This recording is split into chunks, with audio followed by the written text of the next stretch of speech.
These are a pair of Mod Berlin electric commuter bikes. They are a set of relatively affordable but mid-drive powered electric commuters, and we're going to see how they go in the real world today. So stick with us and we'll see how they stand up to our test.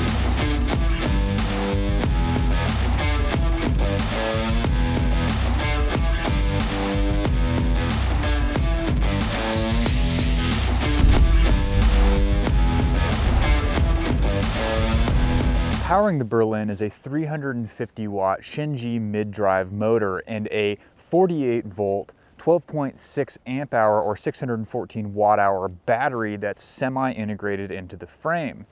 Now that motor is incredibly grunty, it's incredibly quick, it's incredibly responsive, and it's also very surprising to find on a bike this affordable. The Berlins sell for just under $3,000, and mid-drive motors are typically reserved for e-bikes much more expensive than this.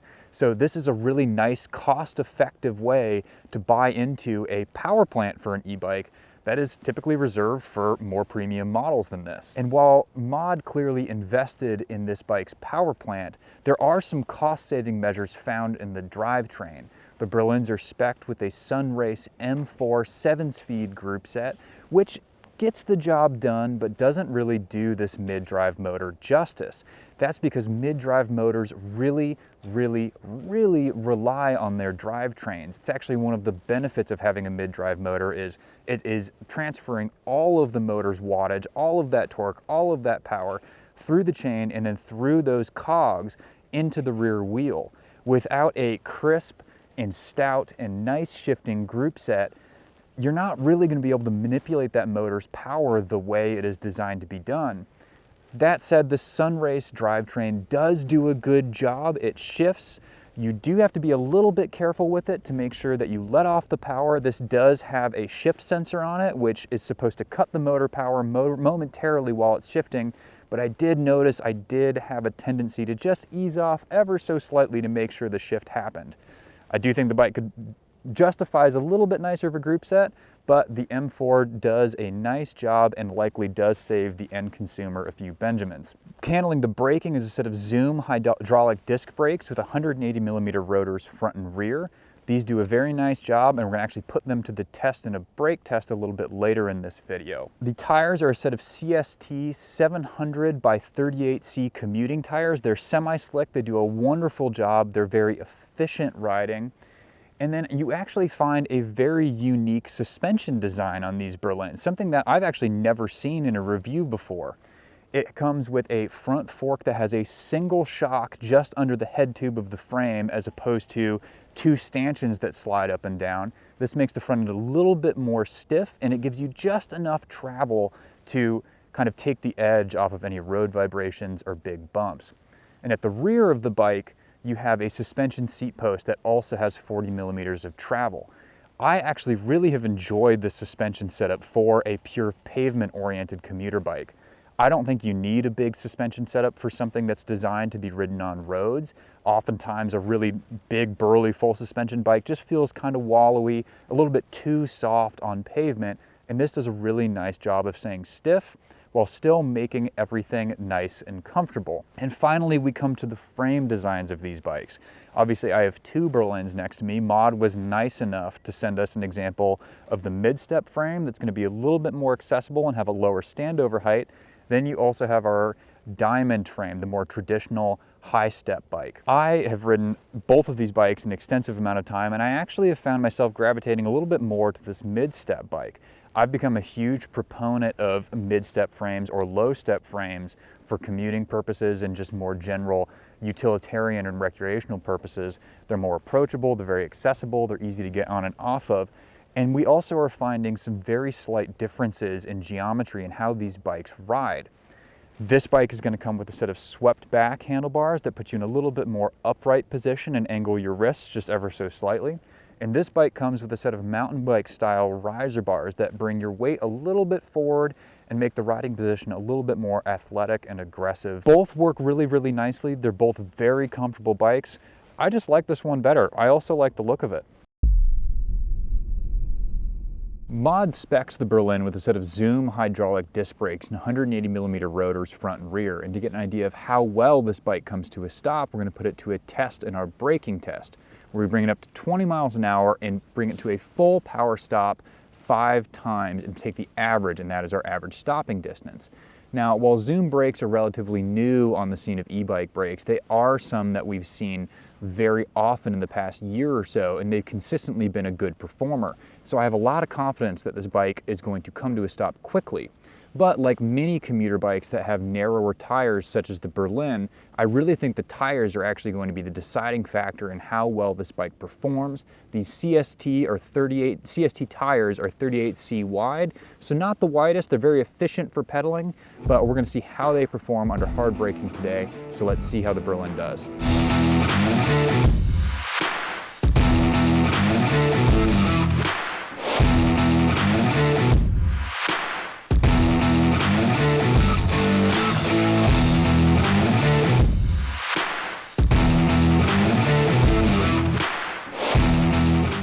So as we expected, these Zoom hydraulic disc brakes in the Mod Berlin brought the bike to a stop in a really nice stopping distance of 15 feet and 10 inches on average. That's a few inches better than our current overall average stopping distance of 16 feet and 1 inch. So overall, a really nice job from the Berlin. So to get an idea of how well this 48 volt, 12.6 amp hour or 614 watt hour battery performs in the real world, we put these Berlins through 2 different range tests. The first of which was on PAS 5, so the bike's highest pedal assist level, and the second of which was on PAS 2, so the second lowest pedal assist level. And we chose that at pedal assist level because it is the first one that this bike really starts to feel like an e-bike, where we're getting really consistent, really measurable assistance the entire time we're pedaling. And in PAS 5, this bike went for 29.29 miles before it finally died. And then in PAS 2, it went for 51.88 miles before it finally died. So those are really awesome ranges that we're seeing from these bikes. They're actually right in line with some of the more competitive and more popular e-bikes we're seeing in this price point and in the commuter category. Bikes like the Rad City 5 Plus from Rad Power Bikes, or the Blix Eventi Skyline, or even the Aventon Level. These are all kind of in the same ballpark.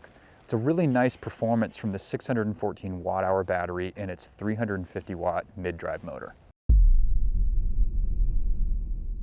The Berlin is spec'd with a fairly standard e-bike cockpit. It's got a nice and large display right in the center of the handlebars that gives you all of your relevant riding metrics, including battery life, how far you've gone, the speed, the pedal assist setting you're in, etc., etc. But that display is one of the few gripes I have with this bike. It works fine, functionally, it works very nicely, but visually it's just not the greatest to look at. It has a little bit of a dated user interface, how the numbers are displayed on the screen. And again, I'm being very nitpicky here, but that is one improvement I do think that this bike could have. Aside from that, you do have a very standard, very simple, and very clean cockpit. You've got your hydraulic disc brake levers, you've got your shift lever on the right-hand side, and then you've got a small touchpad on the left-hand side to turn the bike on and off and control which pedal assist setting you're in. Handling-wise, though, these bikes are incredibly comfortable. I am a huge fan of how these bikes ride, and a big part of that is going to be due to that very unique suspension design. So Mod bills this as a dual suspension e-bike, but for most people, I think when you hear the word dual suspension, you're thinking something like a full suspension where you've got a shock and a fork. Shock in the rear, a fork in the front. This isn't really like that. You do have a hardtail frame with a suspension seat post and this unique single shock unit fork in the front. So these forks are going to be, if you're a bike geek like me, kind of reminiscent of that old Cannondale head shock front fork that we saw that was popular back in the 90s. These forks are still around today, and variations like this one from Exoform are still being used because they are stiff, they're light, they're functional, and they work very, very nicely.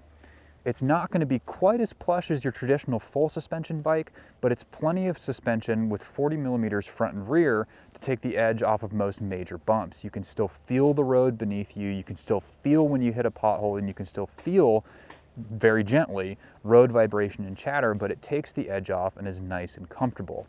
Overall, these are spectacularly comfortable and nice riding e-bikes. So the Mod Berlins tread into the category that is known as super commuter or class 3 e-bikes. These bikes are designed to go up to 28 miles an hour, and like these ones, often do not have throttles. So this is a pedal assist only e-bike. And frankly, that Shengyi mid-drive motor that makes 350 watts and 90 Newton meters of torque really does that category justice. These things are fast. We spent a lot of time riding these bikes on open roads, and I found myself cruising most often at like 24, 25 miles an hour, which is a really nice cruising speed for me to not be putting in really much effort at all from my legs. As we've mentioned a couple of times now, these mid-drive motors are really one of the highlights of this bike, as opposed to hub drive motors, which we often see at this more affordable price point. Mid-drives are going to be far more responsive, far more malleable in their power delivery, and they're just going to feel a lot better to pedal than hub drives, which can really only give you an on or an off sensation. These are really going to be sensitive to how hard you're pedaling, how much you're pedaling, and they're going to deliver power accordingly. To get an idea of how these bikes perform in each of their 5 pedal assist levels, we did take them around our circuit to put them to test in a circuit test. What this test is designed to do is it gives us a sampling of how the bikes ride in each of the 5 pedal assist levels, plus a lap with no help from the motor at all. And what we found are these are very efficient pedaling e-bikes. That's going to be partially due to the fact they are designed as thoroughbred commuters. They're built with pedaling in mind. They've got narrower tires that don't take much energy to push down the road. And because of that, they're very, very quick. So really pleasing performance from these motors. Again, it's going to be one of the biggest highlights. If you've never ridden a mid-drive motor, I highly suggest giving it a try. So to put this mid-drive motor to the test, we've brought it out to Electric Bike Report's test hill, which we lovingly call Hellhole. It's about 1/3 of a mile long, 12% gradient on average, so plenty steep to put this mid-drive motor to the test. And if I'm being honest, I have fairly high expectations for how this bike is going to perform.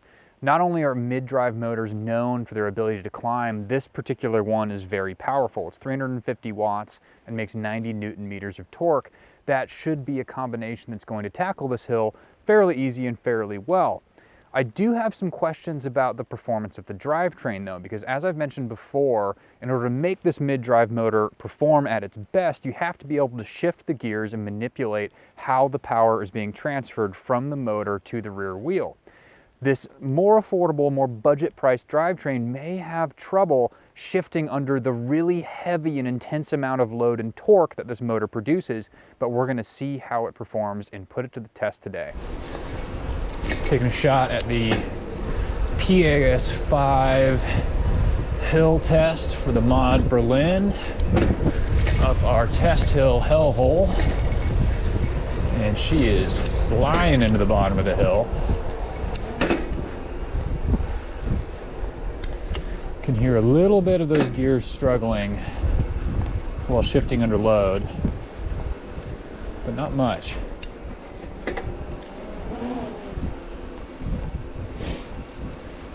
What's not struggling is the bike. This 350 watt Shengyi mid-drive motor makes 90 Newton meters of torque. Plenty of power for even a hill this steep.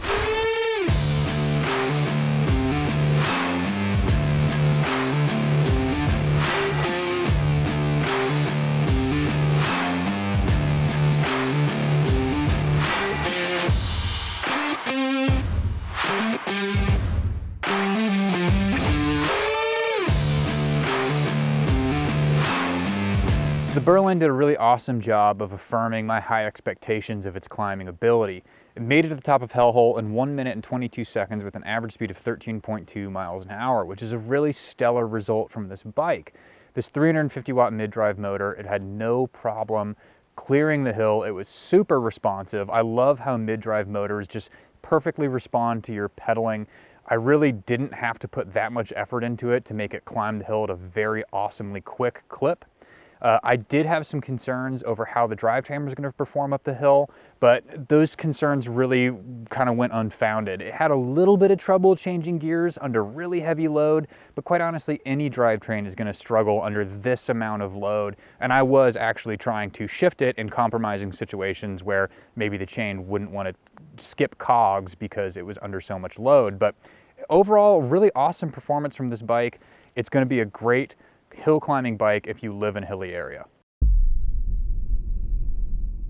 In many respects, the Mod Berlin is another option in a sea of affordable and well-appointed electric commuter bikes.